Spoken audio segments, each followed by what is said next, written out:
안쪽에서 만져지는 뼈 외측 상가입니다. 안쪽에서 만져지는 뼈 내측 상가입니다. 그 다음에 이제 요골하고 척골이 만나는 여기 가운데 있어요. 척골 조면, 요골 조면, 그러니까 요골 조면, 척골 조면이 있는데 그 널심줄을 통해서 만들어지는 요 그 각이 전주와 삼각입니다. 전주와 삼각을 마사지할 때는 여기 이제 근육이 상완 이두하고 상완은 밑에 가서 전완에 붙고 수근 심근이나 수근 굴근은 위쪽으로 와서 상완에 붙죠.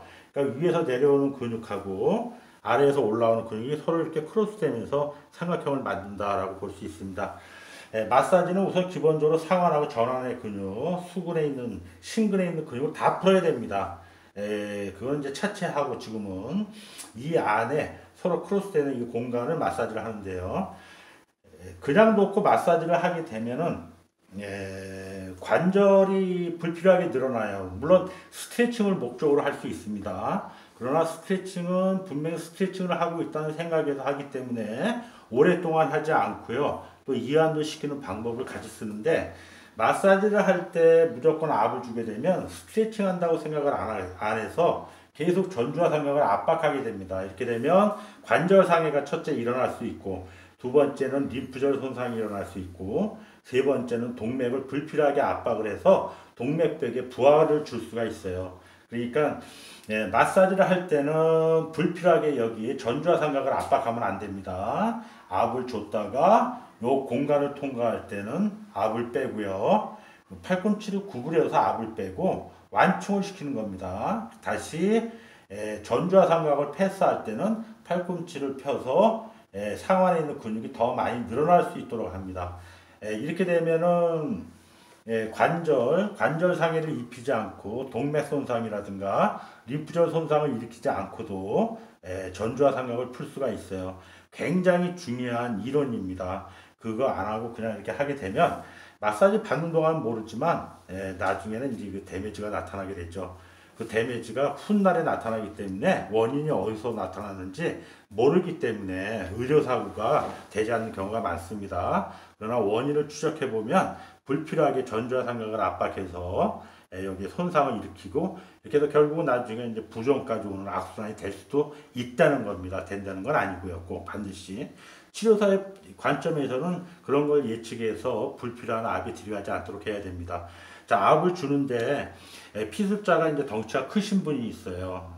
그런 분은 시술자의 그 수작만 가지고는 압이 전달이 잘 안 되니까 전화를 사용하시는 게 좋습니다. 전화를 사용하시고 전주와 삼각을 통과할 때는 팔꿈치를 들어서 압을 완충시킵니다. 다시 전주와 삼각을 패싱할 때는 다시 팔꿈치를 신전시켜서 장력을 하방으로 당기고 그다음에 마사지는 상방으로 당기면서 압을 주시면 돼요. 자, 이게 이제 기본 테크닉이라고 보시면 되고요. 그런데 이제 여기에 회외근과 회내근이 있죠. 회외근과 회내근을 배려하면 약간 요거는 손을 회내시키거나 회외시키는 테크닉을 동시에 쓰면 됩니다. 자, 전좌 삼각을 패싱합니다. 자, 기본 동작입니다. 구부렸고 그다음에 버퍼가 끝나면 계속적으로 압박을 주시면 되고요. 회외는 들어서 손바닥을 회내시키십시오. 회내시키고 팔꿈치를 구부렸다 펴게 되면 회내시키는 근육이 수축이 돼야 되는데 제가 압력을 주면서 스트레칭이 일어났고요. 팔꿈치를 구부려서 완충이 일어났고 그 다음에 상완으로 올라가면서 다시 스트레칭이 됩니다. 이렇게 되면 세 가지 동작이 동시에 일어나게 되는 것이죠. 예. 자, 이걸 빠른 동작으로 해보겠습니다.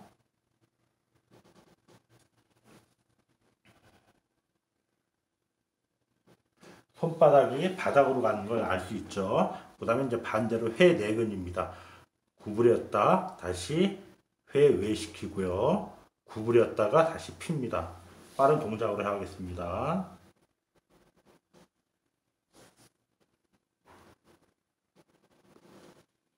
자, 언뜻 보면은 같은 동작 같아 보이지만 전혀 다릅니다.